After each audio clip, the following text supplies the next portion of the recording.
This is Sean, Lonegevity with the New Old Heads, and this is episode 448 of the podcast with guest Jay Brookinz and Oreo Jones of the CHREECE Festival. Today we talked about a handful of things. The first thing we talked about was Freddie Gibbs and him essentially having a little bit of beef, a little bit of issue with Currency based over their Fetty project and everything that's kind of aired recently about that. We also talked about the XXL freestyle Cypher thing that came out, if it's even still a viable thing that matters anymore, and if it does matter, why does it matter? We also talked about JID because he just dropped a brand new album called God Does Like Ugly. And we also talked about him in comparison to J. Cole and where they kind of stand in that particular type of dichotomy, if you will. If you want to see all of episode 448 outside of just the full hour-long episode, make sure you become a Patreon member at patreon.com/newoldheads. This episode had almost 3 hours worth of content, so there's a lot of extra really good stuff that you can see by supporting your favorite New Old Head podcast. You're listening to the New Old Heads podcast, shot live every Tuesday at twitch.tv/newoldheads and released every Thursday at noon via bringingdowntheband.com. The show is brought to you by Coleman Dental, Indie CD and Vinyl. Support the show directly by becoming a member at patreon.com/newoldheads. You are now tuned in to the New Old Heads podcast. I am Major 7. The brothers are in the building, starting off with my man Jay Moore. How are you, good sir? Doing well. Kicking but not high, flapping but can't fly. You know the vibes. So I'm talking about, man. My man in the pilot seat. I think he's starting to like this a lot. My man Lonegevity, how are you, sir? What's up, man? Doing all right. How are you? Okay. You see me busy. You know I did. I want to get you out to get it out the way. My man DJ Jay Diff, what's happening, man? Did I mess that up? You did. You kind of hold on. Let me try to kind of fumbled a little bit. My man DJ Jay Diff, what's happening, man? Salutations. How are you, sir? I'm good, man. I'm chilling. How you doing? Oh man, I can't call it. We got royalty in the building right now. They're familiar faces to us, but I'm talking about legendary Indianapolis participants. What else? Innovators, creators. You know, the dynamic duo that brought us CHREECE. My man Oreo Jones and my man Jay Brookinz. Gentlemen, how are you? What's happening? Thanks for having us. I like the flowers though. Come on, man. I tell the truth when we have somebody come on. Appreciate you. We go way Come back, on, man. I appreciate that, man. Good to be here though. You brothers have done a lot for this city and for the hip hop scene, and you know, when you get pioneers in a room, you have to give flowers. You know what I'm saying? Because there are a lot of people out here that don't. We are but humble servants. But we're gonna definitely get into CHREECE. Yeah. That's one of the things that we have on the docket today. Shout out to my man Gobinator, who's in the building, aka Malachi. Yeah, get your nori on, man. Huh? Get your nori on. No, I ain't gonna do I don't know who's more annoying, Nori or Fat Joe, as it relates to. Fat Joe just be lying like a mother. Talk too much too, though. I robbed the whole gym. Like that was the one with where I was nothing. I wasn't armed to nothing. Everybody ran it. Don't disrespect Crack God. Hey, even Jada be in the cut like, get the out of here. Yo, there was I saw a segment where people were counting the length of him between when Jada comes in. It's like 2.5, 3 minutes on average, bro. And I'm like, fam. And Jada always be just looking like, man, you ain't did that shit. He's the B mic on there. No, for sure. Yeah. For sure. It works though. It does. It works. I actually like it. I know you don't rock with it, but I actually like their show. It's probably going to gain steam. They two legends, so it's going to gain steam. Yeah. So it's going to happen. So the real reason Freddie Gibbs can't stand Currency. Now, we know project just released with him and Alchemist, which was very good. I enjoyed it, loved it. We talked about it on the show. Alfredo 2. Appreciate you. But he was in a conversation with the Butcher Block podcast, and he detailed his beef, the beef he has with Currency, kind of explained that most of his issues were coming from Currency's inability to promote the Fetty album, which I also thought was great. It was produced by the Alchemist as well. So let's watch this video clip, and then we'll discuss. We did Fetty. And I love great. Fetty. I love Fetty. Love that. Man, that shit was crazy. Currency Yeah. to this day, as a person. But when it comes to business, you a bitch ass. If I tell you we about to do something, we gonna do it, brother. Like, I'm not, you know what I mean? I'm like, bro, okay, we gonna do this together, bro. Let's do it. You know what I'm saying? So for a month, like, have you get Alchemist to do an album, have you do artwork, get everything together. It's my time. I'm gonna do a roll. I did the whole rollout for that Freddie shit. That nigga, I did the cover.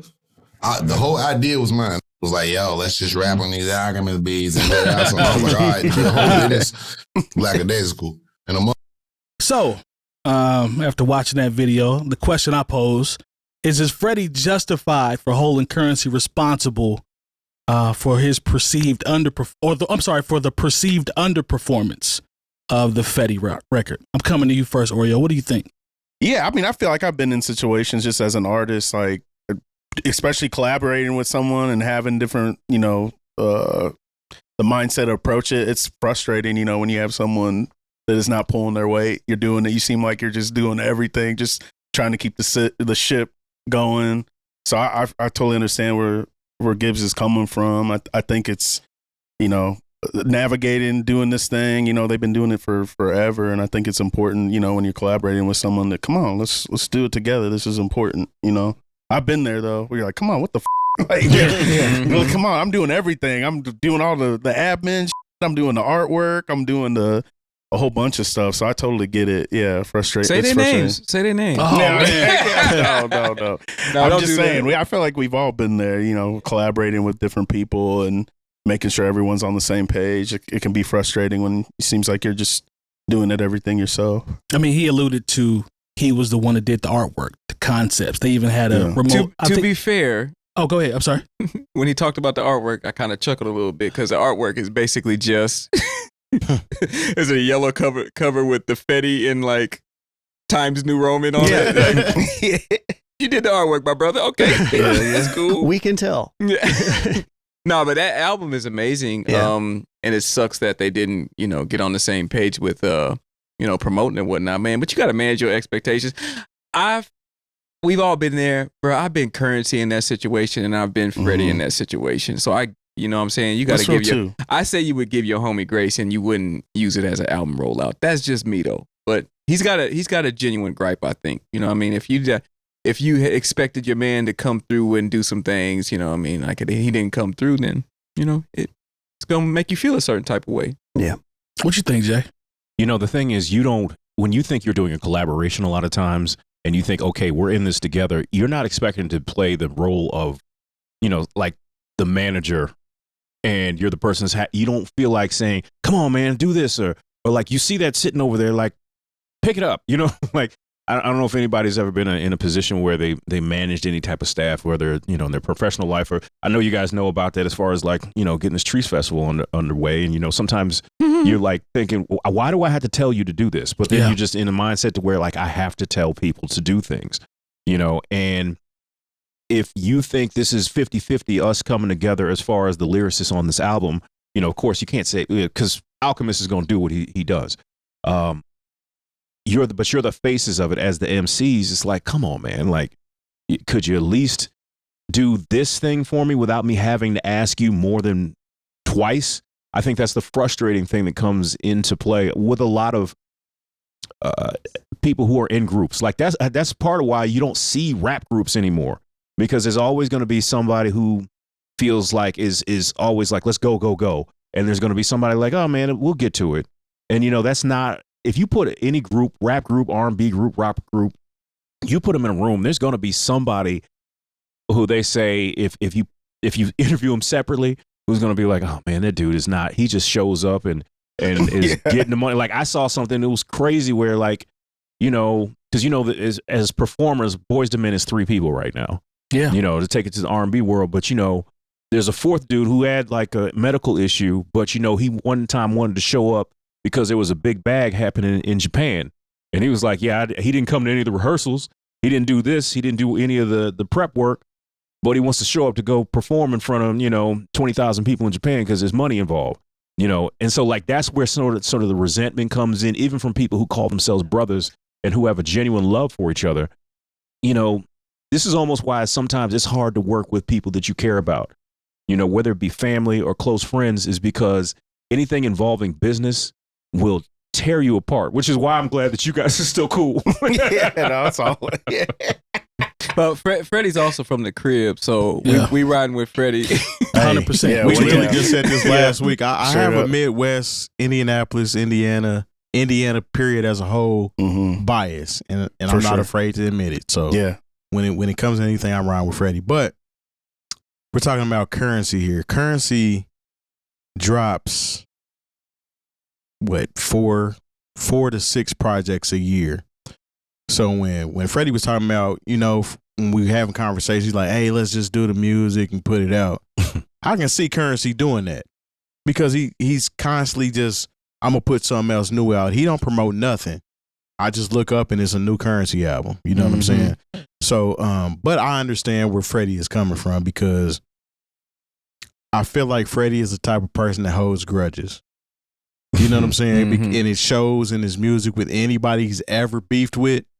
You're going to hear about it. They He ain't might shy make up about in it. the end, like him and Jeezy.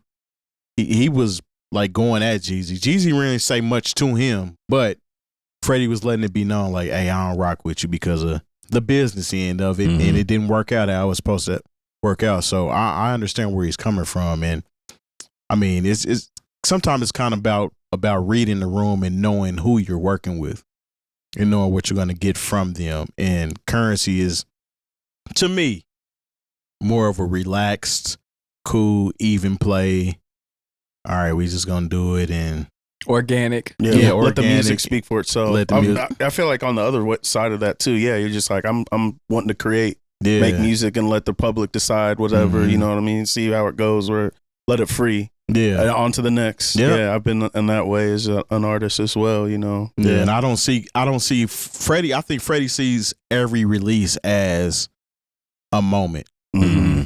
and the moment wasn't capitalized on when Mhm. Fetty came out, so he feels a certain type of way about it. And I think it's warranted, man, because a lot of people were upset that he called Currency out on this last album. Mm-hmm. I'm not mad at it. I mean, That's what he because do. if it's true, Mm. it ain't. He didn't even really slide him like that. He really just was like, hey, He gave him a bar. yeah, that's Mhm. it. You know what I'm saying? I think it was warranted. I ain't mad at it at all, man. It is what it is. Oh, that's what's up. That's what's up. Lone, you got anything to add or? you No, I good? think I would double the sentiment of like you kind of got to meet people where they are sometimes. Mm-hmm. Some people's role is to be the producer. Some people's role is to be the lead. Like I've been in groups, and the Hinks Jones, the way that dynamic was, I initiate and Grits comes through and does what he does. He's not an initiator, you know what I mean? And as long as he can, as long as you tell him where he needs to be, he's gonna show up and do the thing. But sometimes it takes a specific Facts. type of person to be able to lead somebody like that as well. Mhm. And I don't know if Gibbs is that person. Yeah. It also kind of seems like they probably didn't have too tight knit of a relationship before. They probably knew each other to some degree, you know what I mean? But this seems just like a clash of like personalities a little bit, not necessarily like understanding exactly where Currency was and what he was doing, but I agree with Terry, but at the same time, like, I don't think Currency's probably tripping. Like, No. it doesn't seem like No. he's the type that would really care. I don't know. He'll smoke a blunt and buy another car. Streams on Fetty just went up though. I guarantee you that. Yeah. Smart I mean- business move. Yeah, right. At the end of the day, it works for both of them. Absolutely. I guess this brings up a second question, or even a bigger question. And I guess this would relate to when there are projects with multiple artists who collaborate, like whose vision should be in the lead or take precedence in terms of promotion, the creative direction. Who should be the person that jumps in that seat for the project to be successful? What you think, Oreo? I think it's open ended. I feel like it's whoever wants to step up and forward. Like with our project Bless, like it's a big collaborative project, and Sirius and I, especially with the writing stuff, and with Moose, like and myself, it's really collaborative. Like when we're in the studio, we bounce all kinds of ideas off each other, melodies, even the production. Writing, everything is real collaborative. But yeah, when it comes, that's the easy part. I feel like once you drop the record and the project and tour and all that stuff, I feel like it's something that's important that we all kind of take have a piece to it and help each other.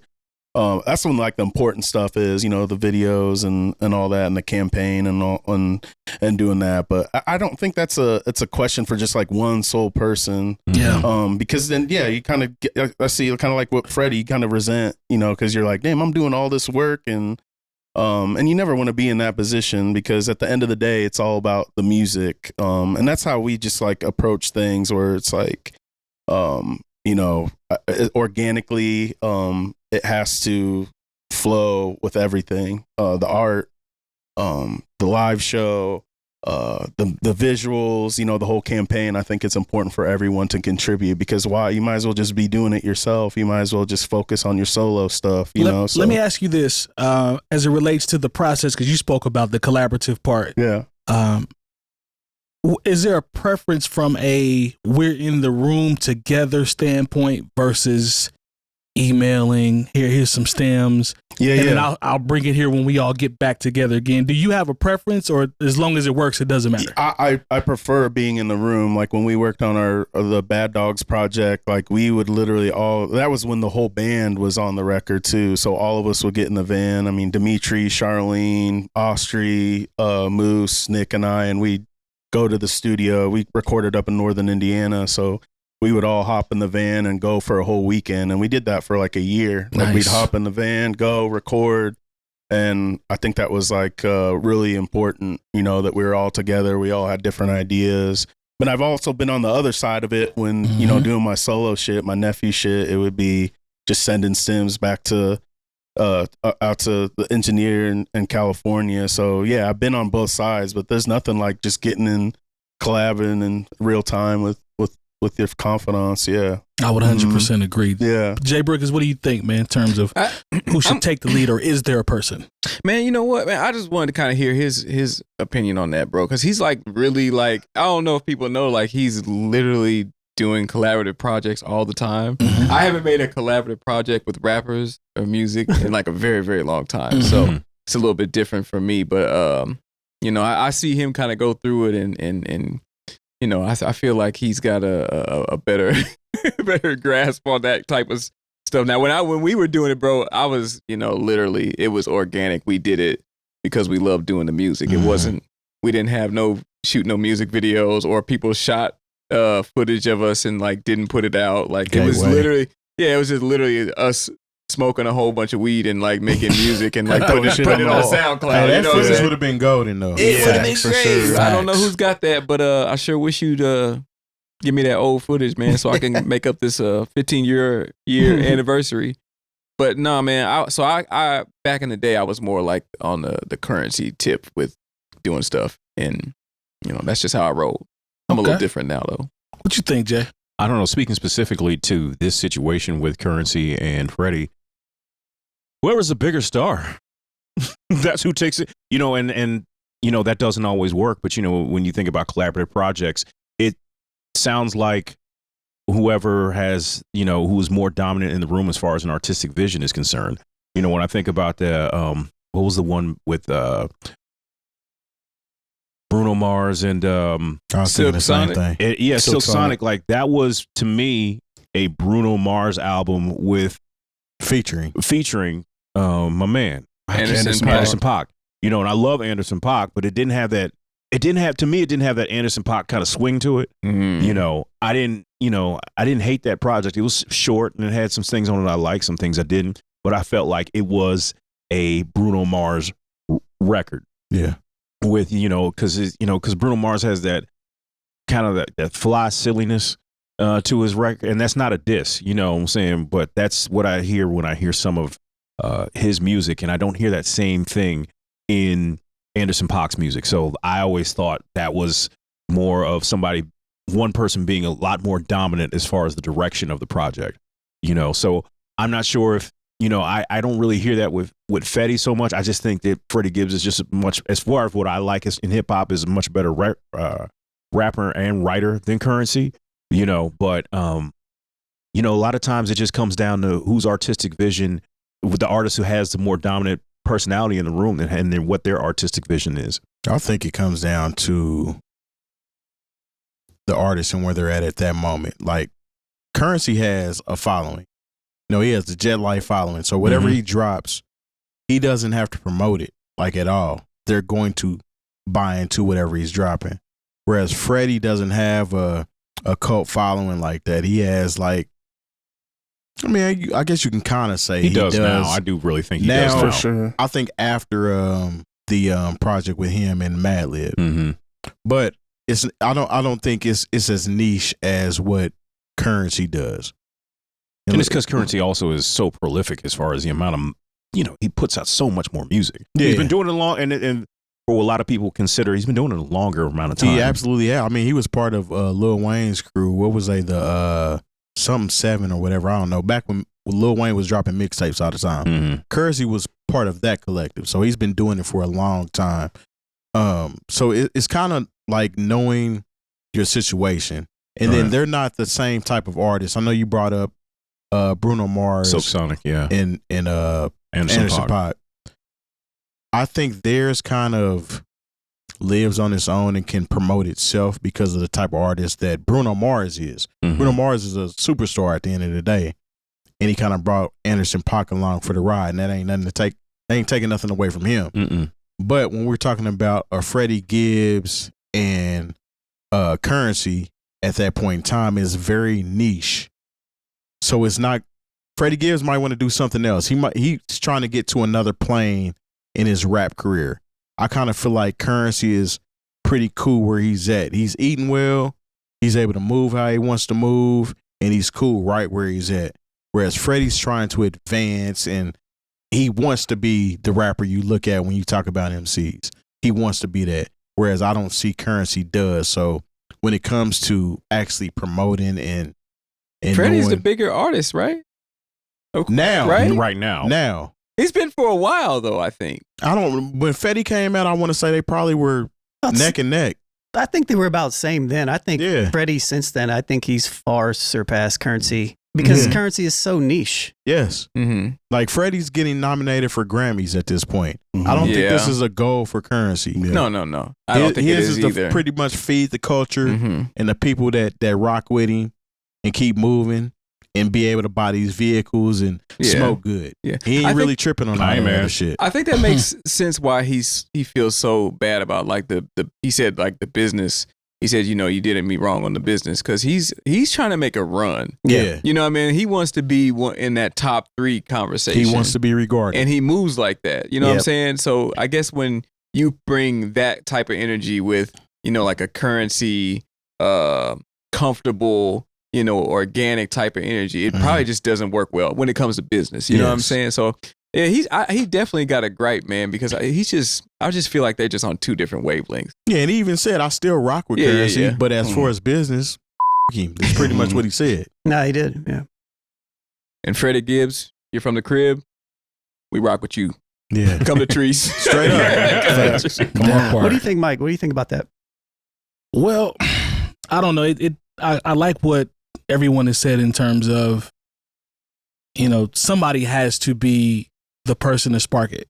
But who that person is, sometimes it just might depend on who's more invested, because it seems like Freddie Gibbs, someone mentioned, we got a lot of people here, but someone mentioned personality. And it just feels like Freddie is that person, because I also agree he's the bigger artist at this point. So he may want to do more of that side because Currency is such a niche artist. Currency's one of those people where no matter how he puts it out, he can do 3 or 4 projects a year. Wherever he goes, a decent sized venue is going to be sold out. We saw that with CHREECE. Very successful. I mean, y'all will know, but and then he double back. Yeah. So, it just kind of depends on, I believe. Not as jumping on the second time, but Hey, Pacers was playing. Yeah, that's right. They had to playoff basketball. Yeah, that's a little different. But no, man, I think it depends, because I've been in situations where it is both. You put both heads together, or if it's 2 people involved or multiple people, everybody brings a little something to the table. But you do have people that are introverted as it relates to that creativity. They're just awesome at what they do, and that can also work. It just kind of depends on the dynamics, I guess.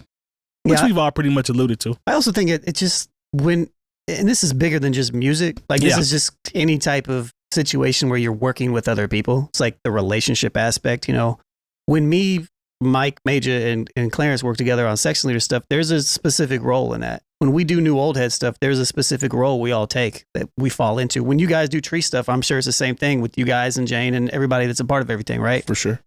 Everybody has their strengths. And I think I mentioned this before, but like it's about understanding like who you're working with and when you need to step into a specific role or when you need to fall back a little bit, and decide how things need to kind of roll. I will say this though, there's what Lone just described I think is the nail on the head, but there's an extra level of comfort when you have a relationship with the people that you're working with. 100%. Because there's a certain level of a guard that's going to come down and you're more relaxed. Yeah. So if someone starts to jump into that quote unquote leadership position, it's my brother. I have no problem with him doing that. Yeah. Because I trust him and I know he's going to, do what we need to do. I've been in situations where it's like, fam, I don't know if you need to be doing this right now because you might not be equipped for it. You see what I'm saying? For sure. I feel like that's when the magic happens, when you're with fam, and especially if you've been doing those reps and you get that rhythm and you've been creating and doing stuff together, I feel like that's when, when your guard's down, that's when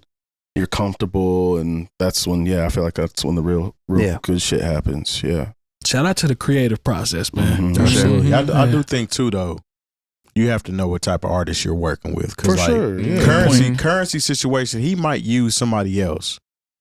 Like he's like, I'm gonna just put the music out and y'all do what y'all do. Whereas Freddie's more hands on. Well, I think I'm sorry not to interrupt. No, you good. Go ahead. But I think even in this, like, because I think there was more to this story than just this, right? Yeah, because Freddie had brought up too that he had stopped responding to phone calls and emails and things like that. So I think got a little more interesting that we didn't kind of dive into. But in the same note, Freddie may be used to his work ethic. I don't see Currency just be like, all right, now, so we're going to be a rollout. We're going to try to get on Jimmy get on one of the Jimmys, and then so what we're going to do. I don't see him. I mean, like, and that's not everybody's style, and I think that's where the conflict is. Cause this is the crazy thing. When I listened to that whole thing where Freddie, it was like, yeah, he's cool. Like he's my man. But then he was like, the stuff he said about him as far as business, I'm like, was this really your man? Like, but at the same time, I think part of it is just like, Freddie is just so direct,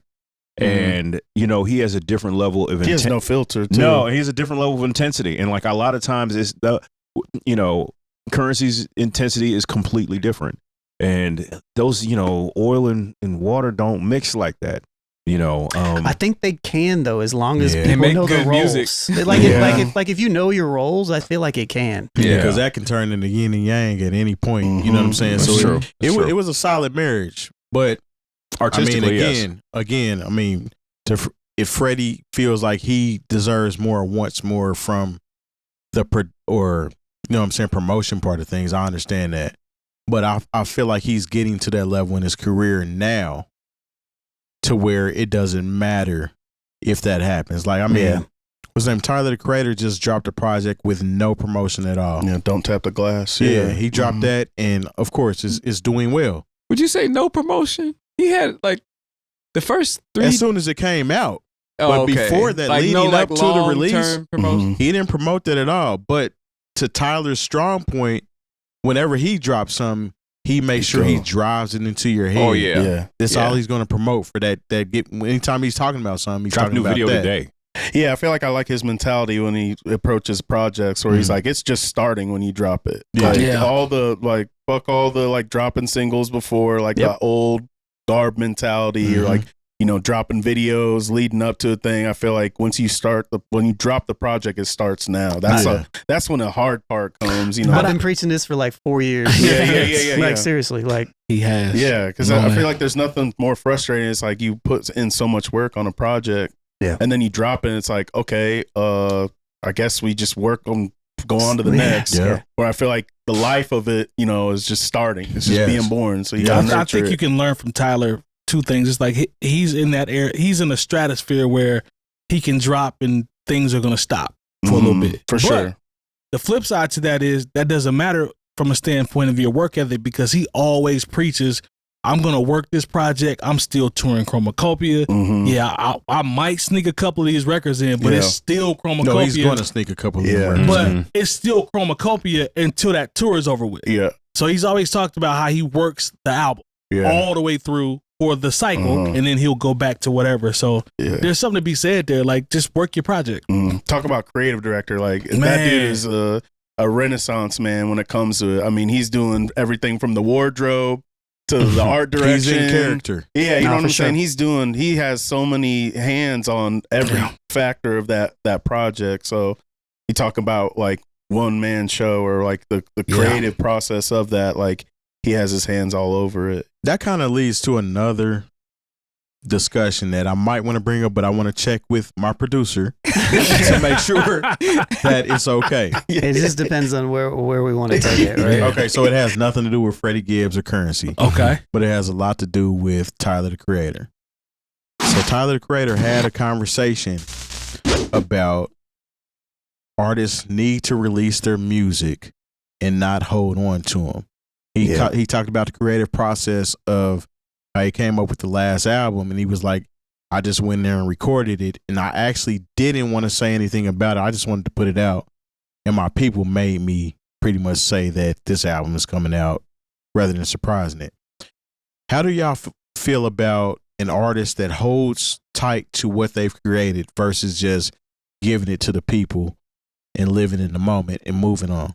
I feel like I've been on both sides of that. It's easy for an artist like Tyler, the Creator, at his stature, to be like, don't hold on to it, because he's literally controlling the industry. He's like you know what I'm saying, like a Taylor Swift or a Drake, Kendrick. They can drop on a Sunday afternoon and shut the whole internet down. So it's easy for someone at his caliber to be like, we just don't hold on to it. Just drop it. Yeah. Then you have on the other side of the coin the artist that has been putting their heart and soul into a project. And it comes to a disadvantage when you're like, I want everything to be perfect. I want the visuals to be crazy. I want to do a movie. Like, I want the merch to be crazy. Like, I want to time it in with a run of shows and tour this project. Like, I got to make sure I get it to the PR person so they have like 90 days, you know what I'm saying, to shop it to all this stuff. And there's all these kind of formulas where you're like, as an artist, you want it to be perfect. And you're right. It's not going to be perfect. And I think that's like the tragedy and the beauty of hip hop and dropping music, right? You're a victim to your own delusion. No one has the right. No one has the right answers. You know what I'm saying? You're right. And no one, no one has the perfect formula. I mean, there's people obviously that throughout the years can do that and are successful at it. But I think that it's a catch-22. Yeah, you want to make sure it's perfect, but then it's just like, you gotta drop it eventually. I don't think people that aren't creatives or in the creative space understand the concept of having your baby, and then releasing it to the world when you can't get it back. For sure, And everybody has the right to critique what you've worked on for X amount of whatever. That right there that's a unique feeling. When you worked on something for so long. Now, it could be, even with him, I think he's ridiculous. Phenomenal. Who knows how long it took for him to do it. But that's still his when he puts it out. And I don't think people take into consideration, I guess, the vulnerability that comes with that. Because you have to think, like, that's going to happen once it's gone and you hit send and it hits the DSP, it's gone. Unless you're Kanye West. I mean, he ain't been doing good here so far lately. Or, I mean, at this point, everyone has the opportunity. And I mean, like I said, it's the new model to where, okay, this didn't go exactly how I like. We're going to put out a deluxe, and then or like you said with Kanye West, and we're taking this back. He's been doing this for years as far as like remixing, not as far as what we consider like a remix, but actually going back in and tweaking it and tweaking the tracks to where, he'll tweak a song 30 times and upload a different version of that same song 30 times, and honestly, the average person who's listening on their earbuds on Spotify couldn't tell you the difference between none of them. Wish I had Lone's Webby button for when Webby says, I don't care. I don't care at all. What you think, Brookinz, about what Terry asked? Man, as long as the music, I'm just speaking from somebody that, it listens to music, right? Like, not the artist perspective. As long as the music is good, I really don't care. But like he said, he likes to drop stuff just randomly. Like that's cool. I thought the rollout that even though it was like a couple days was super tight. And when I went to the album, I went into with that energy of the rollout. Mm-hmm. But I was like, wasn't for me, dog. Yeah, I feel and the I think same that way. dude is one of the most creative geniuses in hip hop. Sure. So don't get me wrong. And everybody, like if he felt it, cool. But I'm just talking about if the music is good, man, it just makes all that other stuff disappear. Whether you waited 16 years to drop this first album, you know what I'm saying? Or you're doing the Kanye thing where you're like, all right, I want to drop an album next week. Boom. Or 5 hours from now. Yeah. And if it's bad, like, who cares? You know what I'm saying? I think it's a double-edged sword, though, because are there some good albums? Hold on, I want to ask this question. Uh-huh. Are there some good albums that just came from surprise? Can you think of any? But can I just interject real quick to that point? It doesn't mean just because it was dropped on the spur of a moment doesn't mean that it wasn't cooking. Yeah. You know what I mean? Yeah. They But can be cooking for a minute. we're talking about like rollouts, right? You Sure. know what I'm saying? Like we come from the era of the long rollout. You know what I mean? It's antiquated. Exactly. You know what I'm saying? Nowadays you can just, Beyonce's just dropped an album out of nowhere. You know what I'm You saying? got to be a certain type of Just artist. Beyonce. I mean, you can be anybody you can do it. You can be Anybody can do anybody. it. Yeah. So are the albums that are just spontaneously dropped, are there some that you guys can think of that still have longevity? Or did they leave as quickly as it came? I got one, and I correct me if I'm wrong, but I was hyped when it just came out, and he has a crowd. But GNX, didn't see it coming. Yeah. We can also lean into the album we just talked about with Freddie Gibbs. The Pinata 2 rollout was not very long. Mm-hmm. It literally was announced like maybe a week and a half before it came out. Bandana or Alfredo too? Alfredo 2, that's what I mean. Okay. I'm tripping.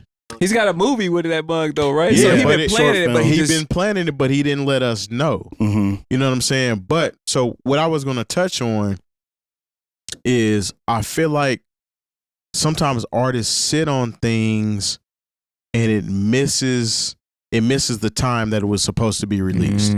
Because even though it's still good music, if it came out at the time it should have been released, it lives forever.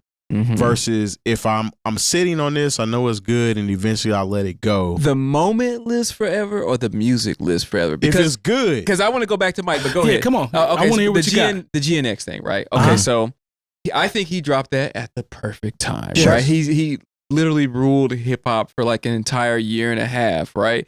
Drops the album GNX, but where do you rank GNX in Kendrick's album? To me, it's low. It's what? It's low to me. But that's what I'm saying. talking about when we're talking about Kendrick though. So he got that moment though. He got the moment. But 5 years from now, I don't see people I was pulling done out over it a week GNX. later, personally. I do though. This is the thing. Oh yeah. This is the thing. So when you bring up Kendrick, okay, and I'll liken it to Jay-Z's Hard Knock Life. Okay. As a Jay-Z fan, prior to Hard Knock Life has never been my favorite album. Not even close. But You know what I'm that saying? But that moment when he came out with that joint, there's people that got hip to Jay-Z off that album and love it. Mm-hmm. So GNX was a moment for Kendrick opening doors to more New people fans. to rock with him. Fair. Yeah. You know what I'm saying? So there's people that are going to hold on to this GNX moment as this is my moment when I really got into Kendrick. Versus us, I rock that. Yeah, I rock you know what I'm with saying? that for them. We've been rocking with Kendrick since back in the day when he first came out. Overly dedicated. Exactly. Definitely. So it is different for our ears versus somebody that just came on board. And So those people are gonna go find Butterfly. They're gonna go find Good Kid. And I applaud them on their journey as they hear those things for the first time, because they're gonna be like, "Yo, Yeah. why you give me this GNX for?" The GNX is actually still good to me though.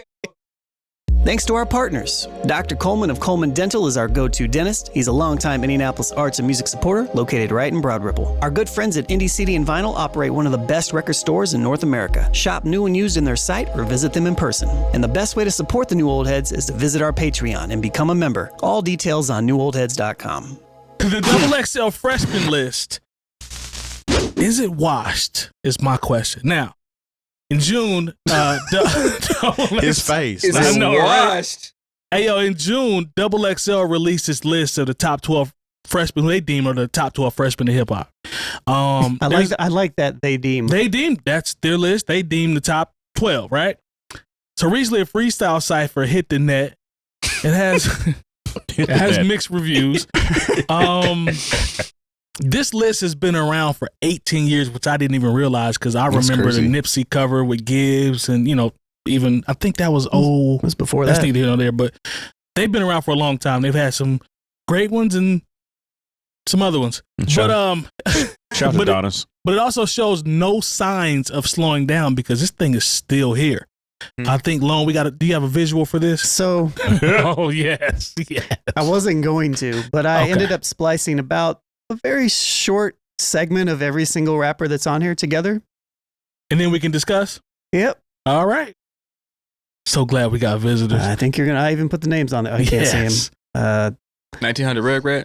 Love that. This man. might be like the freestyle. This might be like the submission This to is a Trees. different one. Just take some deep breaths. Yeah. You I guys swing need a chopstick like I'm cutting sushi. Chopper eat his ass up. I might call it suki. Hey man, Now, if we want to do the pause game after each snippet, I'm open for any comments y'all have. we have not I'm even not trying to be a gotten through hater. this I'm not yet. trying to We be a haven't hater. even No. gotten through this. No, Now, look. I like his jacket. Okay, that's fine. Y'all got anything? Let Like, him finish barring us up. Yeah, no. Oh, you wanna keep going? Okay. He might hit a No, pocket. that's the end of it. That's the end of it? No. Yeah, I didn't play the whole thing. I did be like 10 Okay. minutes long. Still, thank you. But I wanted to just introduce, he's got a unique voice, Yeah, we actually we're on the same stage as 1900 Rugrat at No shit. Summerfest, in Milwaukee. He had there's tons of People. I he had bet you it was tons of crazy. people. He's got yeah. a big He's got a big following. It's a Florida. He's Florida man. You know Yeah. what I'm saying? Like he's Florida, straight Florida. You know what I mean? Like Looks like it. I think he the song that I feel like that put him on was that freestyle, but he took that Future beat. I didn't even know it beat and flipped it. But yeah, I mean that's just like the new. Yep.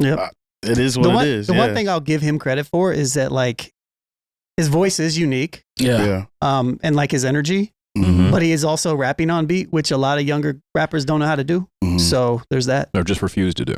Maybe I think that's part of it too. Yeah. Oreo, I thought you was going to hurt my feelings, man. I thought you were going to be like, yeah, man, it was the freestyle he did over Shook Ones. Yeah, no. I feel like the song is called freestyle, not this specific one. It's okay. like all right. I thought I missed feel like that's what everyone does. This is freestyle. Like the title of the song is freestyle. Mr. Brookins. What are we expecting? Well, let me just continue. We You got more to play? Oh yeah. Okay. We just Let me getting stop. started. Yeah, I just stopped that because Terry lost it, and I just felt like it was a good time to stop. I'm so sorry. if I see another one of those moments, I'll stop again. But yeah, all right. You say I ain't top 3 in the rack, then your ass must be smoking dick. I'ma kill you. Then when they tell you die, I'ma act like I ain't even know that shit. No. Wow. This kid's got a future. I don't know what you're Ain't talking that about. the one that's like He's on his way. Ain't that like Shaq's son or something? No. Yeah. There's somebody that's saying I'm serious. Like I this don't is know. not a joke. So is Michael Irvin's son in here? Don't do that. I don't No, know. he's do not. that. Like, one of these cats I think is Isn't this saying kid- he's Shaq, one of Shaq's kids. And Isn't it- Shaq is actually His name's like Chief kind Chu. of And yeah, this that's kid, him. This kid's from Chicago, Oh, for right? real? That's Shaq's kid? Mm. I don't know, but Shaq is actually like Pushing promoting him. type shit. Yeah, I think this kid that was just rapping was from Chicago, if I'm not mistaken. yeah, I don't know. I could right. be wrong. You say from the rack. Who's There next? it is. All right.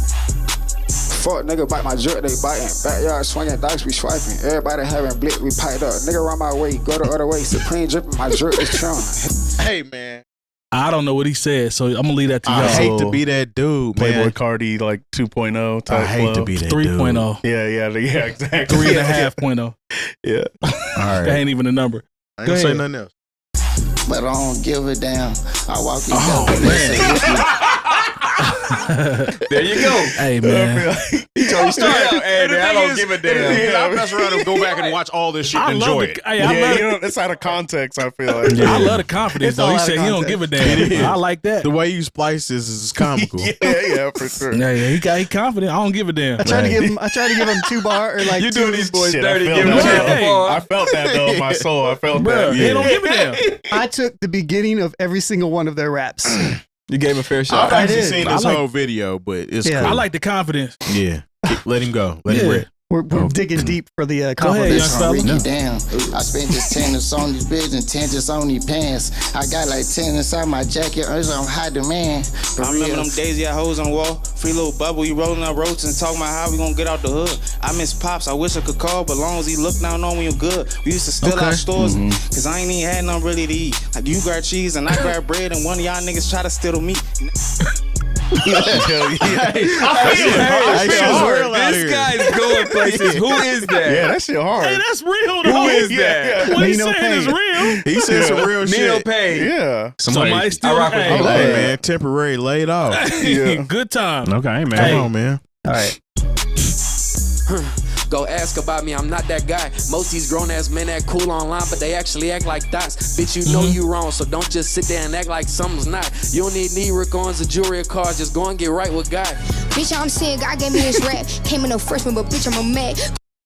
Yeah. Yeah, I like she's her. she's Samarson, she's I like dope. I like I like Samarson her. a lot. Yeah, I I like heard her. her before. She's Yeah, dope. she's fire. Cool little That sister. last dude kind of snapped too. We didn't say that about him. He kind of snapped on Just that. snapped. Yeah. The last dude definitely was on beat and in the pocket. Yeah. Facts. I didn't laugh. He was. I don't have a good poker face. I'm sorry. No, Yeah. no. I mean, He was in the pocket long. no, he was. He Yeah, was. he's in the pocket. I just feel like sometimes we grade certain people on a curve, and the curve is really heavy. Mm-hmm. That's all I'm gonna say. Well, all right. I like this young lady. White She- on white hate. We're all for that. Hey, I'm with it. Nelly Furtado, race on me with a face like a model. Keep it covered up, but his body is a bottle. If I let this ass out, they gon' crash full throttle. Brand new T, can't fuck with me. Tongue too sharp, whole cutlery. Shouldn't give me no money. I'm scared to know where I go and I die. Been lighting shit up like the 4th of July. From where we see devil, don't nobody cry. Ain't got a tool, better grab a supply. Fisherman, I keep a pole by my side. You want race around here, you want going outside. He kill your brother, how he still alive? Niggas done ran when they heard I arrived. That's how it sound. I mean, Rayvon's different. Yeah, Rayvon's definitely Like, different. he's well, he. When I say different, I mean in reference to most everybody else that's Mhm. He's a little on this older? particular lip. No, he's like an actual like rapper. Like, Oh, we've watched He's some of his established. stuff on the show. Like, Yeah, like he's him and there's another dude. I don't know him. He's like Eam Triplin or something.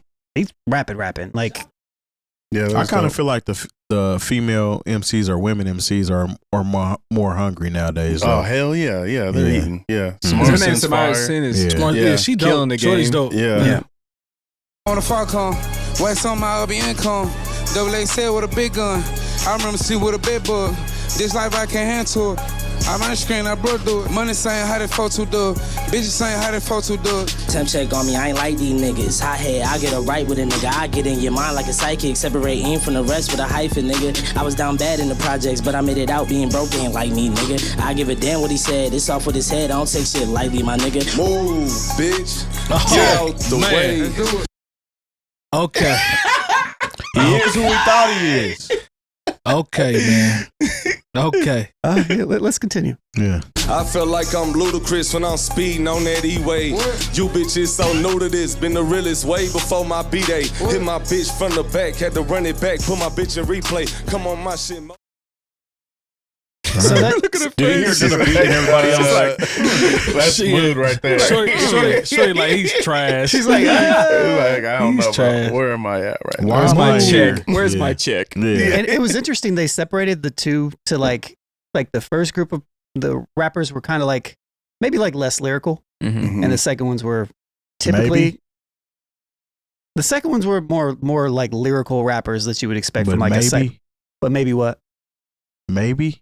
Well, I mean, Jello was in the last one too. So, but I was actually just saying that you were being generous, but I'm trying to be as nice as I They can. brought it on home in that second half. yeah, but hey, it's just different now, man. It's just different. People are listening to and are interested in different things than what we are and the cloth that we were cut from. So it's kind of as expected. I know I laughed at a couple of these artists because to me it's funny. Yeah, It is sure. what it is. So now that we watched the video and we discussed, because again, this is 18 years strong. This thing does not seem like it's going anywhere soon. It shouldn't. I agree. Does a double XL freshman list still hold any weight in terms of predicting, the future success of any of these artists or just, in hip hop in general? In predicting, Yeah. no. But if you go through history and check every single year of these, it's a 25% success rate. Okay. Of people past 3 years. Yes. And I did the research too. You know what I'm saying? Like I looked, I was like, okay, you know, when you go through these, I you know, we really should go through these years and like just name the people and see the people who lasted more than 3 years. Sure. You'd be surprised, but it's a very low percentage. So it does, they do have a track record of, I mean, if you're looking at it like baseball, like they're batting pretty well, you know, they're an all-star right now. But, you know, like if you're looking at just like a quarter of the people on the list don't make it past like a year or two, then I mean, it looks kind of bad, but you know what I mean? Like I dig what they're trying to do with this. It always, you know, brings a lot of eyes to people that you've never seen before, especially since we're out of the loop when it comes to like people, younger artists, right? And we may expect a little bit too much from their freestyle sessions, you know, which is not, I don't think it's fair. You know what I mean? Like, what do you expect little Joe Timmy to do on a Cypher? You know what I'm saying? When you hear Cypher, we have a different mentality when we're looking at these things. So I don't want to knock anybody that does this, because to a younger kid, they might be looking at these dudes doing the Cypher. They be like, man, these dudes is jamming. You know, they rocking with it. But as far as like, you know, XXL, should it go away? No, I love it. But and they do have like a 25% average for like people that success rate. Success rate. Yeah. Success rate. What do you consider like a success rate? Like what is successful? To me? Based upon like what's your, well, I mean, you know what I mean? Like, because like you could look back at some of these and you could say, well, is it like, I don't know, like super popular, or is it like they're still making music? A little bit of longevity. You know, we haven't completely forgot about them. Let's do 2009. Wale, still around. B.O.B., not around. Charles Hamilton, not around. Couldn't have told me that back in 2009. I thought he was on his way. You feel me? Asher Roth, not around. Thought he was definitely going to be but even real quick, B.O.B. has dropped something recently, and Asher Roth has as well. So ain't nobody checking for him the same way, though. Maybe not. I think the space is different, right? But like, I guess that's why I asked the question, right? Because it's not like these artists are gone away. Or you know, they're even bad. Like Charles Hamilton did. I mean, he kind of left, went away. And they're not bad, but I'm just talking about as far as like what you expected. What you expect the trajectory. Yeah. Mickey Fax has a school for MCs and artists. You know what I'm saying? Yeah. So like doing big things. Ace Hood fell off. Currency still here. Beefing with Freddie. Kid Cudi still doing things. About to drop a project in like a couple weeks or something like that. But if you go through each one of these, man, there's gonna be like 3 or 4 that are still doing things nowadays and are still prolific with it. You know what I mean? Drake actually was never on one. It was really? Nicki. You know, they had to do, XXL had to do like a Nicki and Drake cover to kind of make up for the fact that they missed on both of them. Yeah. What you think, Oreo, in terms of the power of XXL, or if it's even still there? Yeah, I mean, there's legacy to it, but I feel like we're in like kind of like a time in music where like the artist is almost surpassing the publication. Where, that's a good point. You know what I'm talking about? Like Rolling Stone isn't hitting like it was back in the day. Neither is XXL. And also, like, people can vote for the freshman, right? Online, there's a component where you can like vote for. I didn't know. Yeah, I think there's like a component, or there's like a part of like it where a you fan can, part. Yeah, like a fan voting or whatever. But it's hard to say. Obviously, it's legacy. I think it's important. I agree with Brookinz. I don't think it should go anywhere because it's just a part of the culture. I think. It looks different. You know, you don't notice or know anyone on it, but I think it's me. I'm sorry. A lot of people probably know a lot of people on the roster every year, but I feel like we're now in a position, especially where music is, where I feel like the artist is almost bigger than the list, if that makes sense, or the publication, just how media is, you know, if that makes sense. You know what I mean? I feel like none of these artists, they probably didn't really care about it, really. I feel like they're probably doing their own thing and they're doing their emotion. This is just a bonus, you know. Obviously it helps out, but it's just kind of like a different time when it comes to, you know, music publications. Outside of this, do we even think of XXL anymore? No. Coming Not from as a someone that used to have every one of these Absolutely. mugs, you know For what I'm saying? sure. Like the physical print was Yeah. like a thing. That was Yeah. a time, you know? Facts. And I felt like that was more important, and then it was more magical, and you know, you were reading everything. You were seeing what was that was your source, no pun intended, but you know what I'm saying? Wow. Like going, you know what I'm saying? Like Yeah. you would go to that, you would get these magazines and really look and try to discover new stuff. At least I did. I would try to figure out, you know, what's popping and what's not. But I feel like even if you click on that site, it's probably you're getting up with spam and ads, and you know what I mean, before you could even get to the meat of it. You know what I'm saying? And it's just like kind of an interesting time trying to navigate that. Yeah, I think we're just cut from a different cloth, so we see things differently. That's true. So yeah. like when artists were coming out and emerging, when we were, you know what I'm saying, already established and being fans of music, they were trying to vie for the top spot. Mm-hmm. Whereas now I feel like artists, they don't really care about being the number one artist. They want to be noticed. They want their vibe and their aura to carry them where they want to go. They don't really care about where they land in the game. It's like, I'm going to just say these raps. I literally just made this shit up on the way here. I don't care if you like it or not. My fans don't care if you like it or not. This is me. This is my vibe. This is what my followers with. Mm-hmm. So this is what you're going to get. Whereas I'm still viewing this as a hip hop rap head. So if you ain't got no bars and it sounds like some illegible shit, then I'm a laugh like I did. Mm-hmm. But that speaks for me. That doesn't speak for the fans coming up and enjoying it and think they're doing something or agree with what they're doing. So I mean, I give them peace for that. But in my stance, I still think the bar has been lowered as far as a rap artist or a hip hop artist is concerned. Because even while we were watching these videos, the cast that had a little something to say stuck out to us. For sure, yeah. You know what I'm saying? That kind of be like, okay, he's talking about something at least. I felt that. You know? So it's kind of skewed when it comes to that. So I think it should, at the end of the day, I think it should continue as far as coming out, and it's just overgrown the new old heads. I'll just say that. What you think, Jay? I think it's still something that is necessary, you know, because it gives opportunity. It gives a spotlight, you know, and for whatever I may personally think about, you know, somebody's talent, I may not know just because, look, I'm 48 years old. I think I'm the oldest of the new old heads at this point.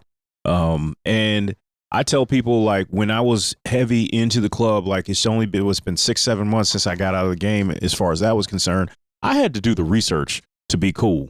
You know what I'm saying? Like, I didn't know, these aren't records that I would listen to in my spare time, but I had to be up on it. If somebody makes a request for something, I don't want to be like, I don't know that shit. You know, we gonna put on some DMX, you just shut the fuck up. No, I can't, you know what I'm saying, for what I was trying to do, I needed to be open to new sounds and new artists. Whether I thought they were good or not, like, did it fit what the marketplace was at that time?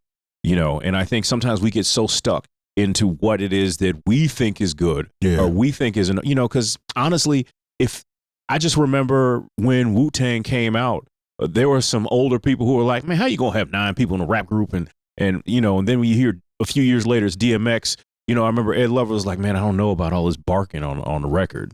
You know, he didn't see the vision. And that's no diss to him, but it is what it is. Like, you know, he's just, and he's older than all of us, you know, and that's because he comes from a different era. Sometimes you just have to give shit a chance. Like, I'm not giving everybody on this list a chance because I didn't think that they were any good.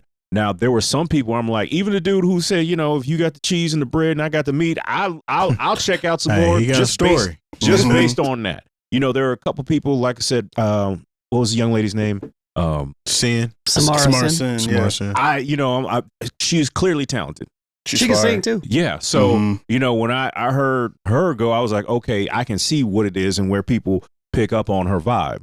You know, but that's based on my 48-year-old years. Like, I got to kind of remove myself and say, okay, well, just because I hear somebody go, that might be the hottest shit in the world to my godson.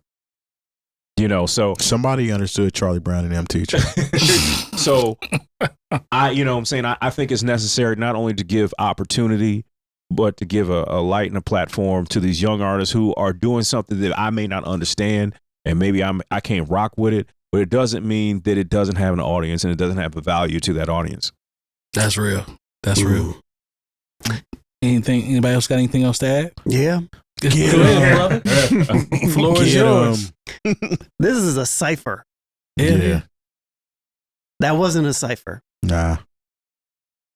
As much as I can like agree with your guys' points about definitely to the original point, a space for people to be able to do this, XXL existing, all these things. Yes, absolutely. I think all that stuff is super important.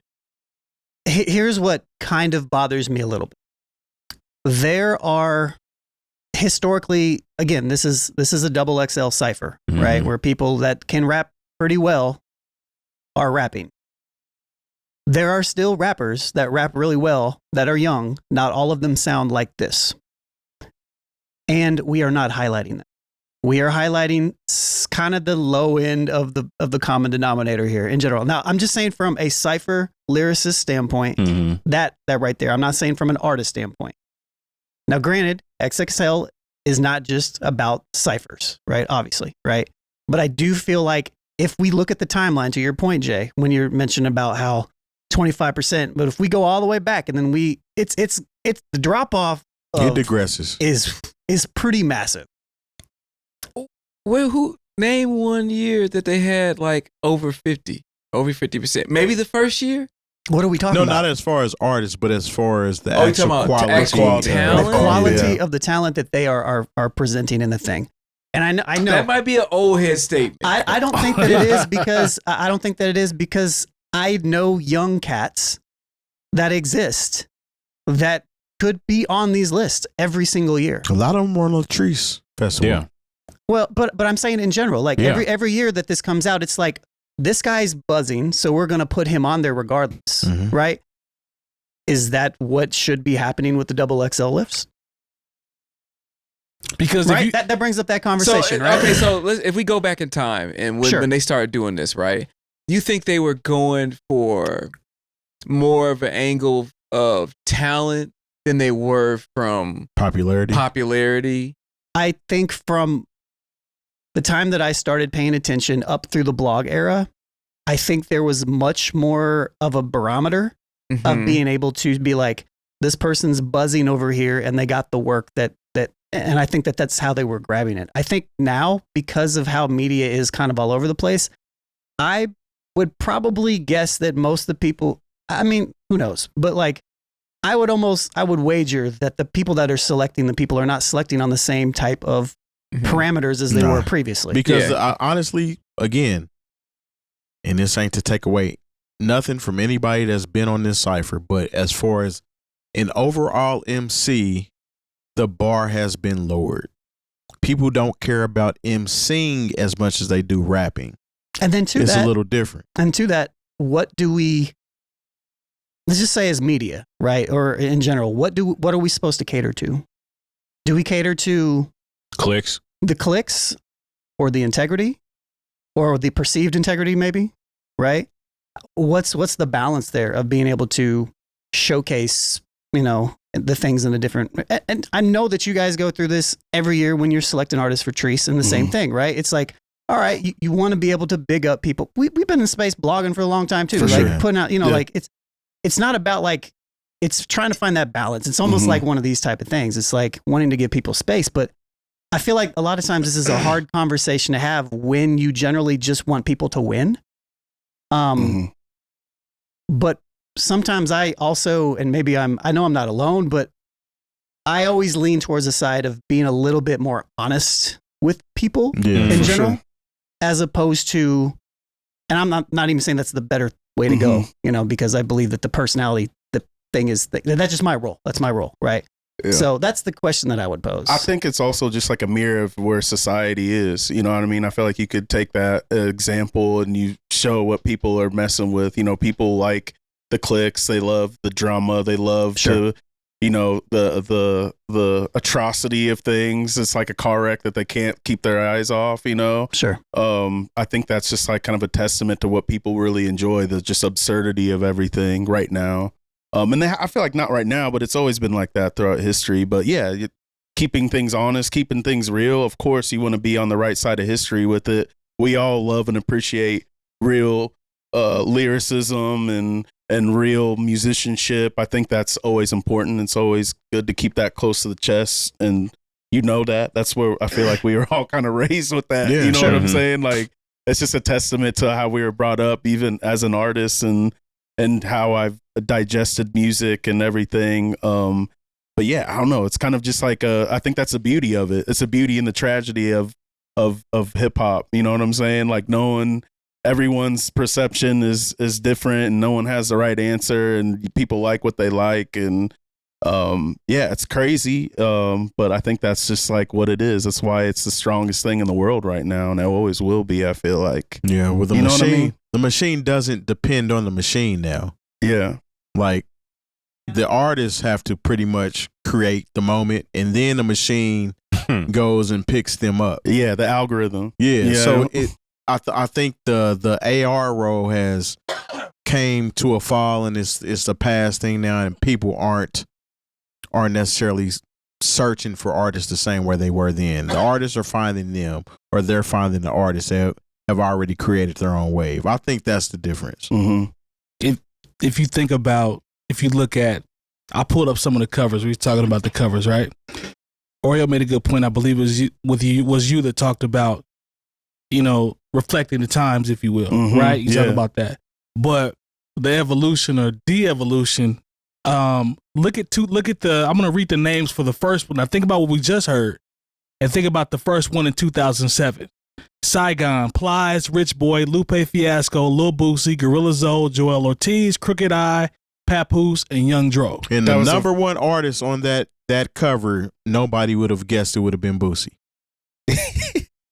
Like, straight up. And I ain't taking nothing away from Boosie. Lupe But if you Fiasco?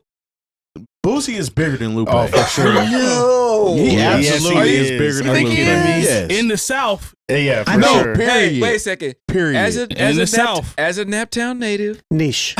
I would never disrespect the guy Boosie. No, I didn't. I So let's didn't. get that correct. But you would have never thought that he would have been the artist. He is the number one artist Most on relevant. that. He's the most relevant. That's Yes. the first That's class. the He's first the, class. he's the most 2007. relevant Yes. artist on that. I wouldn't say he's. Boosie's more relevant than Lupe Fiasco. Are you sure Yeah, about that? absolutely sure. Don't let Instagram fool you. Yeah, though. I think that Lupe may be a bigger artist nationally or worldwide, but as far as relevance in like the hip hop culture type of thing, I think Boosie got him on that. Sure. You know what I'm saying? Especially regionally.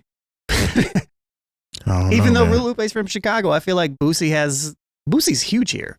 Oh, for Facts. sure. Boosie In is the huge Midwest, a lot of places. He is. Yeah. Yeah. Boosie whole legend. I don't Because know, he- that's an interesting one. Lupe and Boosie, I don't know. That's an Boosie. Lupe interesting and Boosie. If there's ever an Boosie. album we needed, it was the Lupe and Boosie album. So Yeah, that's straight the up. top two people from that list of 2007. Absolutely. When you talk about longevity and people that are Longevity. still, I would still put Lupe first, but What was the class? Was like Mac, Cole, Currency? Weren't they all in the same? So let's see. Gibbs, they had I that. think. They had an 09 Gibbs. cover with Ace Hood, Currency, and Kid Cudi, and then let's well, see. that's not showing all 10. Yeah, though. 2009 That's just they had showing three Corey people. Guns, Blue, Mickey That one. Fax. Then All it, three of them have went to the wayside. then it went to 2010. nah, Blue's still dropping music. No, he's still dropping, but like I feel like the double XL cover gives you access to mainstream. Now, Fair, I I'm not guess. saying that any of these artists aren't still producing and creating art Mm. and putting out music. When you talk about a success rate and what you gauge it as, and somebody still being relevant as far as a public eye, I think that a lot of these artists are falling off by the wayside To your point, versus the coverage that they got. And it's follow me now because I'm. This is like He had to blowing take my, off his glasses. This is blowing my Microphone, mind. Microphone. Oh, my man. bad. This is blowing my mind. But like, if you go back and look at these covers, right, even the ones that we would say would kill it in a cipher Mm-hmm. aren't the ones that we're relevant anymore. No. Yeah. So That's we're real. asking these kids, are we asking these kids the same thing we would ask them? Oh, you're tight in this. Bring me the people that are really good at rapping in a cipher. You know what I mean? It's a weird proving ground for 2025, right? Yeah, because it's not important anymore to rap in the cipher. It's not important anymore. Not but to your success. Not to your success. And so if we look back in the day and we see these, I mean, Saigon was a great rapper. Yeah. You know, but not a lot of longevity in the rap game. The machine killed him. Yeah, literally. The machine killed him? The machine killed Atlantic Saigon. Records was trying to get him to do songs with Trey Songz. And I like that song with Trey Songz, Pain in My Life. His record that I think was released independently that basically Just Blaze did the entire thing was incredible. Yeah. You know, It was too late. It was too kinda late. Goes yeah. to, it should come out when it's supposed to come out. Right. Which goes back to, I guess, let me ask this question. Maybe I'm missing this. What should be the purpose of the XXL list? So that's where I was. Okay, that's towards. where we're leading That's to where I'm right leading now. to. Like in 2025, which I think is that even the next to have a good cipher, or No. to no, no, no, I don't think so. No. So we've been tripping. No, I think so. My view personally, unless you want to go No, first. go ahead. My view personally on the XXL cover or whoever is selected has nothing to do with the cipher. Some of these artists I'm being introduced to from the cipher, though. Sure. Unfortunately. So that is what creates my idea of who's rapping or who's performing. You know what I'm saying? Now, other freshman lists, I was privy to who was doing it. Like I'm seeing a picture of the 2010 freshman class. It's J. Cole, it's Nipsey Hussle, it's Wiz Khalifa, it's Freddie Gibbs. Yeah, that one is it's crazy. fire. most It's solid J-Rock. one. You know what I'm saying? Yeah. There's people on this. YG is on here. There's people on here that are very successful, and I never heard a cipher from them. It was just them being featured on the cover. Mm-hmm. Now, if I'm being introduced to you just from your freestyle, or we already know everybody writes some anyway now, it's not necessarily a freestyle, then I'm creating my idea of you off of the freestyle. The freestyle is a bonus, essentially. Mm-hmm. But if I've never heard of you and I have to be like, am I going to listen to this person based on what you did in the freestyle, then it's kind of like, all right, I'm cool. I mean, there are a lot of people who of our era, of eras that we claim that we respect a little bit more, who could not go up to Sway in the Morning. You know, Right. and freestyle. I mean, and now mind you, that was weighted a lot more. And this at that time. isn't Sway the Morning. These are like recorded. Yeah. Do it Pre-recorded. multiple takes. Yeah. You know, like You know, but honestly, you know, judging, it's not fair for me to judge like the kind of records you can make based on this, because there are plenty of rappers like Supernatural's crazy with the freestyles, and like, you know, does anybody know Supernatural? I do. Buddha Bless that came out in '95, but I'm just a nerd like that. But like, there's a lot of joints that people who can freestyle their ass off, like they can go to these events and they get in a cipher and kill it. But if you ask them to, you know, write 2 verses and a hook, it's never going to happen. So I need to pause here because we're going down this path of like, this is like what I'm trying to portray, but this is not what I'm saying. I'm just saying that the lowest common denominator is really low. Yeah. That's really all that I'm saying. As like, even if you go back all the way to the Boosie could get on there and do a cipher. You know what I mean? Excuse me. But my thing about all this is, what is media's responsibility? What is XXL's responsibility towards the entirety of everything moving forward? They have no responsibility. It's a responsibility to clicks and maintaining whatever online advertising they can get they their can advertising. Get. I mean, I hate to be cynical like that, but it's the same word we come up with almost every episode. It is capitalism. But that is my point. Okay. What is our purpose? Is our purpose capitalism? Because we don't for sure, Yeah. for sure, Yeah. for Straight sure, up. to some degree. Yeah, right? I can own that. We got him, Indianapolis. We got him. These are the gatekeepers. Not all gatekeeping is bad. I feel you. But what I'm saying is like, sure, we're looking at XXL and we're saying, well, they're doing this, right? But when we look at other hip hop mediums that exist, that still are like, for us, for example, we're not afraid to have that conversation. Mm-hmm. They're just ignoring the conversation. Well, I think part of it is like, I think I see, because at one point it was like, okay, maybe 30% of it is like, okay, we got to drive, because this is when there was still print, and print is dead, we all know. And we got to put people on the cover who are going to drive subscriptions and sales at the newsstand. Okay, so let's say there's 30% of that has, and maybe 70% is the actual talent, and we think these people are actually somebody that people would give a damn about artistically. Are we saying, when we look at this, are we thinking, okay, these are people who are going to, they already have a social media presence. Yes. They already have so many monthly listeners. Yep. And okay, maybe there's a couple people here we think are actually talented, but we can't, if we put only talented people on, then we're not going to have a 19th year of this. Exactly. Brother, man, I think he hit it on the head. I was going to say that their job is to look for balance. And I think that there is somebody behind all this that is truly cares about the culture and wants to find that balance. As someone who puts together 50 or 60 different artists for a festival. Sure. I have to remove my ego from the situation. I have to try to find a balance, right? Because I don't want it to be too weighted on my personal bias. So it from the looks of it, they always have like a couple people in there that can really rap for the Cypher. You know, for people that will look at a Cypher and be like, oh, I'm going to check him out because I think he can rap. But they're also going to have some people that maybe in a Cypher don't look, you know, like not really checking my boxes, but to somebody else, you know, they might, I like his flow, I like his energy, I like his style, I like his aura, you know what I'm saying? And all that, whatever that, all that is, you know what I mean? I feel like there is some people behind here that really care about the hip hop. And I think that's why it's lasted so long. And they've maybe the balance needs to be tweaked a little bit if they're going to be, you know, putting ciphers out there. But I want to applaud whoever's behind this, because one, it stood the test of time. Sure. And two, I see the care in it.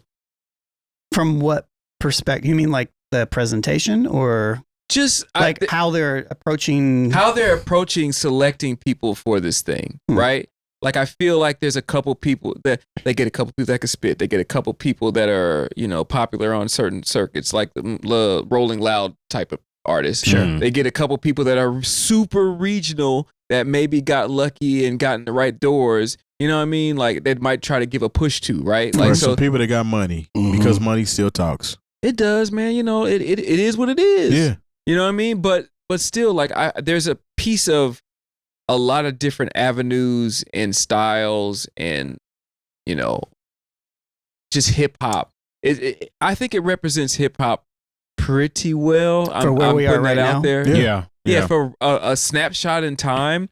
Like, you know, let's come back 3 years from now. Let's see who all is doing their thing, right? And I'll say fair.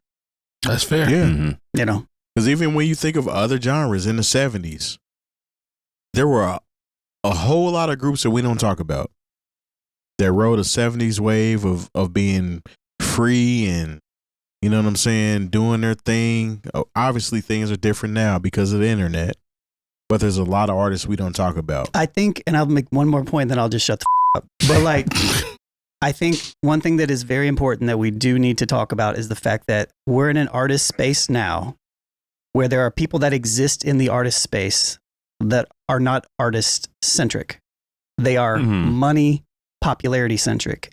And so there's nothing like wrong with that, you know, to want to get paid for your work. But there are people that join the space simply for that and to ride that specific wave. And that's something that I have a hard time accepting, I guess, sometimes. I don't know. Yeah, I don't think we're ever going to be in a space where we 100% accept that, just because we've seen how it was done different. Like, even the people from the 90s and the 70s, they were artists. It was different. It was just more different style, you know, that we maybe and it took like. a lot more to get on and be popular. Yeah. And to be seen. Whereas now, I can literally create my own following, and other people got to tap into what I'm doing.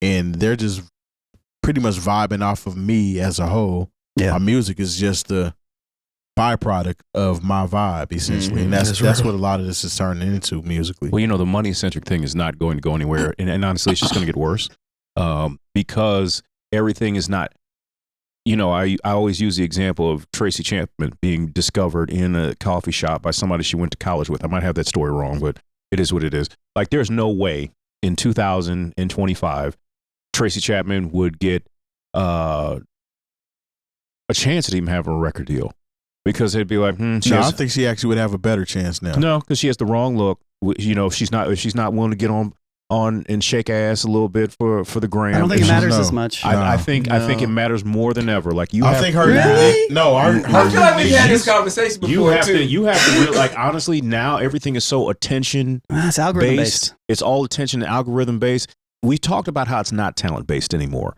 Somebody with talent is going to have a lot harder time than somebody with, and this is going to make me sound out, somebody with swag.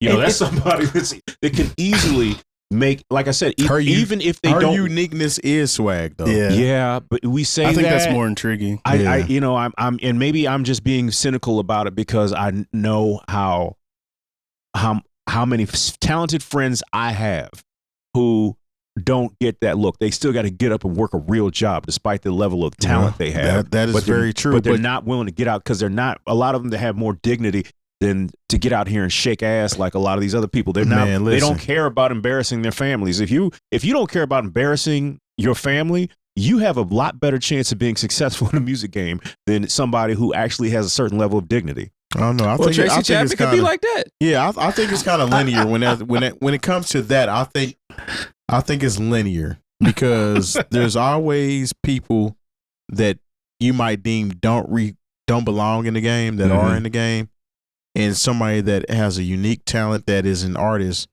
that made it. I think she would actually probably fare better today. I think we're looking at it from the wrong scope. I think it's all marketing.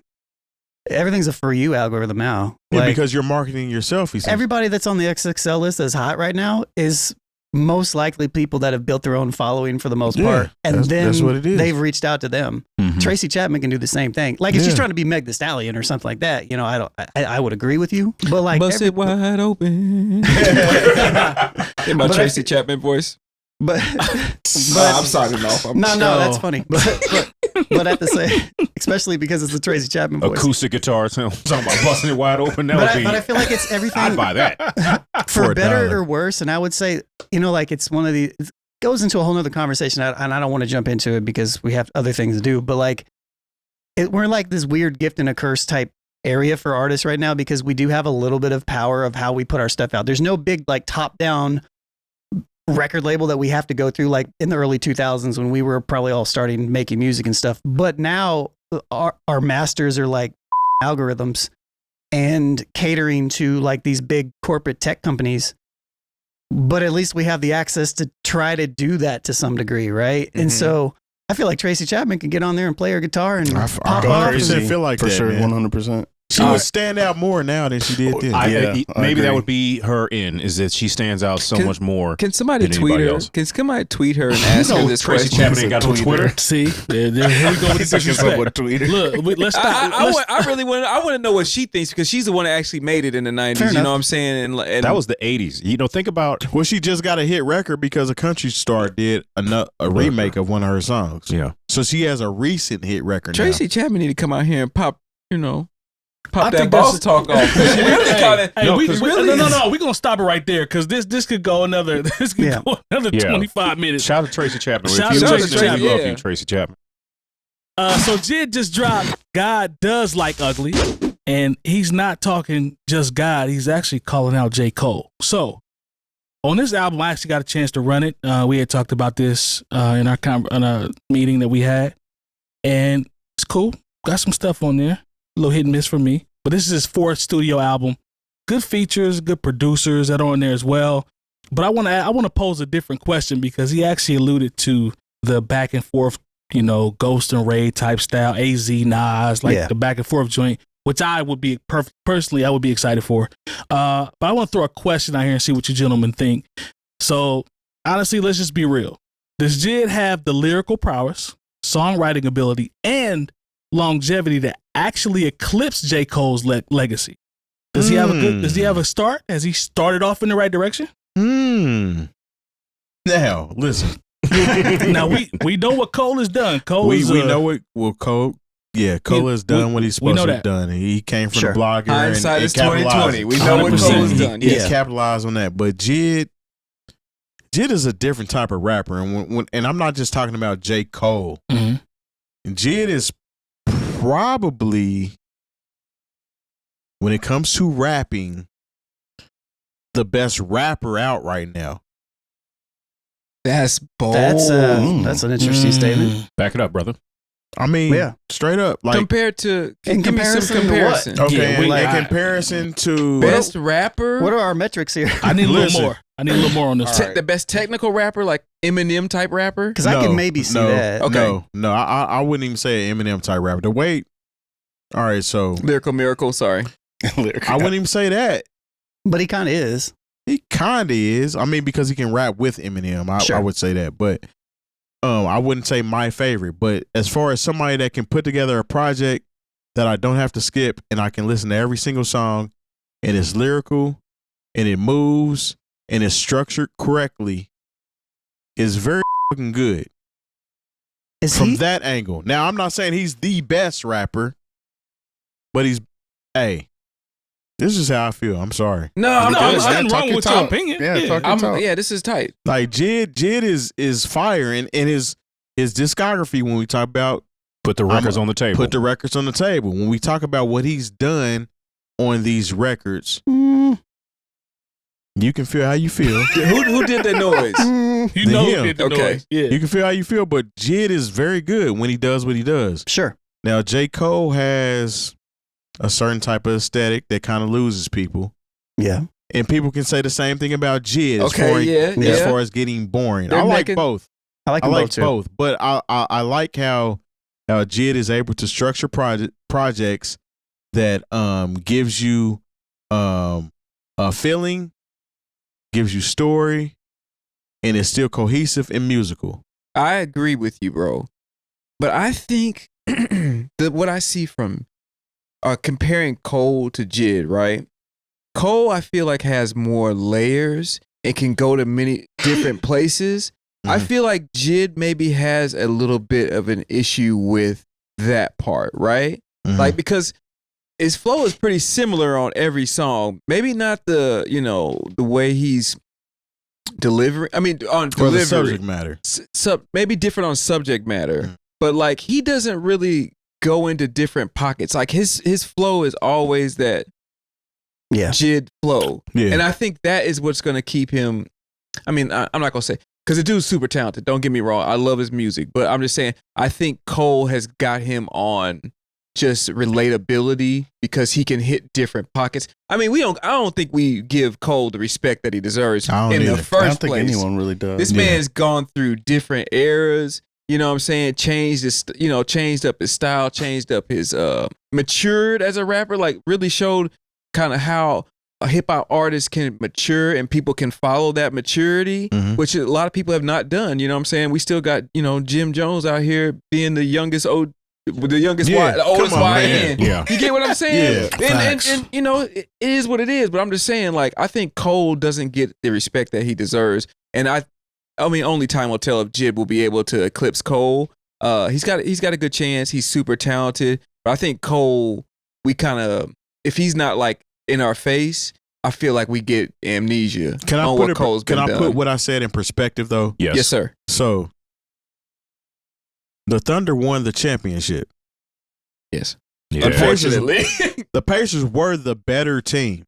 Overall, I don't care what nobody says. Pacers was the better team. I agree. Come on. I agree. Yeah, they I were agree. the better team. Nobody had a better run in the playoffs than the Pacers, right? Yeah, historically. I Who's swear a to better God. team? I don't care. better team? I don't care about you smirking or I ain't saying whatever. It ain't got to be like that. It was the greatest run to me. Now the Thunder won, so They won. So They won. It was their championship to win too. Yeah. Everyone in the whole world, the whole Thought country, Thunder was going to the win. whole season too. Yes. That was their championship to lose. Yeah, so that's how I'm gonna bring it back. Okay, so I don't feel like JID Jay caught a stray. is the best rapper in the game per se. Okay. When it comes to, I'm not saying he's better than J. Cole. Okay. I'm saying J. Cole might have been the Pacers in this situation. Just because of based off of J. Cole's past year with the whole battle and things like that, and him bowing out, and he did the right thing. Yeah, he did. Says who? Says who? Says me. Says me. Okay. I tell you, nigga that cares about That's his what I'm man's saying. life. Yeah. Man, this But man, that's debatable. bro, this I dude, said that last year. He sidestepped debatable. a train. Yeah, he really did. He did. He did the right thing. I Did saw the right that in the thing. moment. He I was protected like, his peace. He did. I'm all for black men protecting their peace, I am man. too. Say that, That's because so. if he would have went that other way, It might have got messy. Mike. God don't like that type of ugly. Yeah. Hey, it might. Hey, straight up. Hey, it is what it is.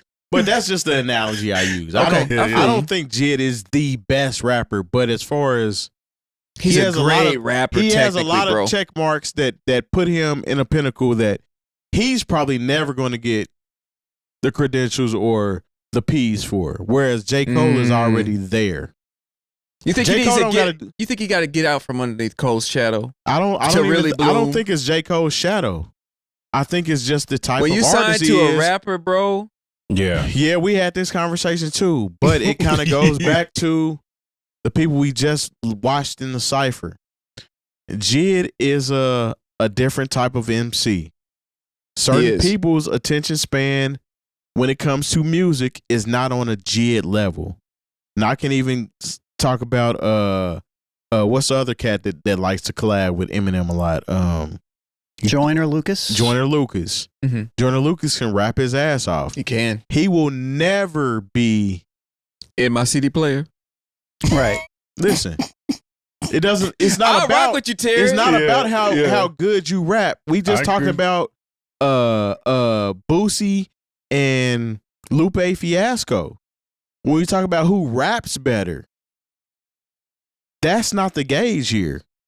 Who are you checking for? Who are the masses checking for?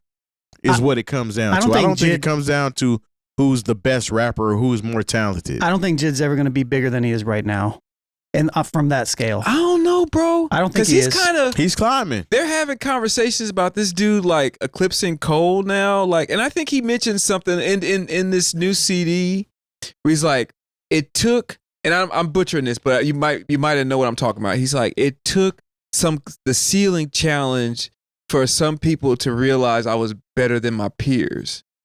You know That's what I'm saying? a general statement, though. I don't even know what the ceiling challenge is, I don't but I know either. he said something. You know what I'm saying? Like, yeah. But then he followed it up with me and Cole got a joint release. That's what I mean. Like I'm not saying like You know what I'm saying? and there's the rub. when I say that like, I don't think he's going to be bigger. I just mean from like a mainstream type level like J. Cole is.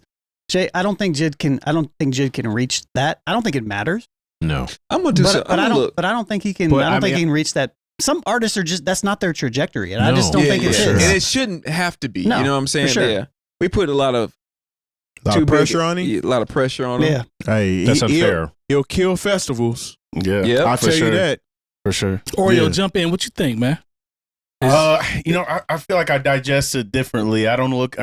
It's hard with hip hop too because I feel like some people look at it as a sport. You know what I'm saying? And it's just from my perspective, I feel like I don't look at it like that. I'm the you know, same way. it's Yep. subjective, or I guess I should say Yep. objective. I don't know. But they're phenomenal. I mean, JID is phenomenal. That record. I haven't really tapped into it yet, but I mean, all his other stuff is hard. Saw him live. We did the CHREECE Presents joint with him. Like, There's no skips on there. no, yeah. So I skipped a few. You're alone. Me too. yeah.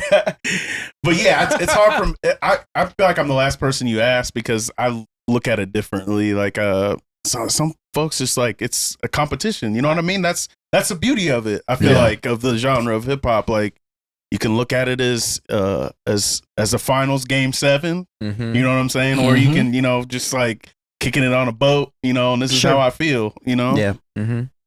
And that's generally how I look at it as well. No, it is. No, I mean it really is. I mean, Like, I'm not trying to be like a boring motherfucker like, about no, it, but I feel like it's true too. that's how I digest. Yeah. No, I've said that many I times love on it. this show. Yeah, I love hip hop. Like, I get a lump in my throat thinking about going through records. You know what I'm saying? Don't do The that. camera on might question Okay, you. yeah.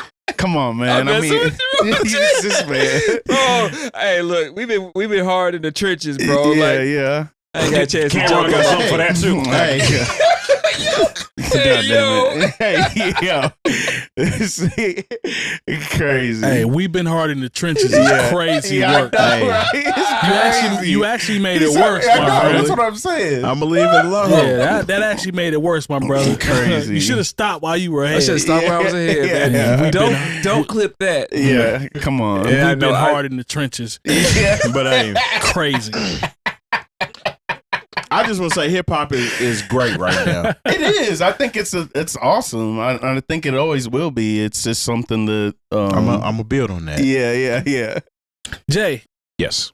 Put a bow on this so we can talk about some. Look, I just think some other I stuff. think it's unfair to even try to say, does JID have the wherewithal and the artistic prowess to match or exceed J. Cole just because he's got to go his own way. And I look at, and it's not fair because if you say, look, J. Cole still comes from an era, even though it was the tail end of that era, where I bought J. Cole's first 3 albums. It's a different metric, and the thing is and he didn't just put out some albums, he put out some #1 albums. So, if you're measuring it by that, then it's hard to say compare JID to J. Cole, and it's not fair just because he doesn't have the #1 albums. It has nothing to do with his artistic prowess. Sure. So I think all of us as hip hop fans, we had the conversation last week about, whatever will.i.am had to say about Jay-Z and Black Thought. Yeah. We got to give people credit for walking their own path. And we can't always compare them because the metrics just aren't the same.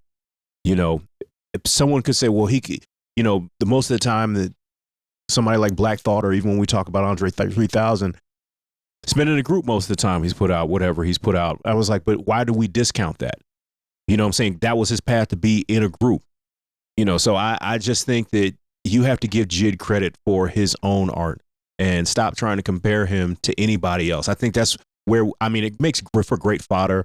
I am on a podcast. We're all sitting here talking about it. It makes for great fodder for podcasts.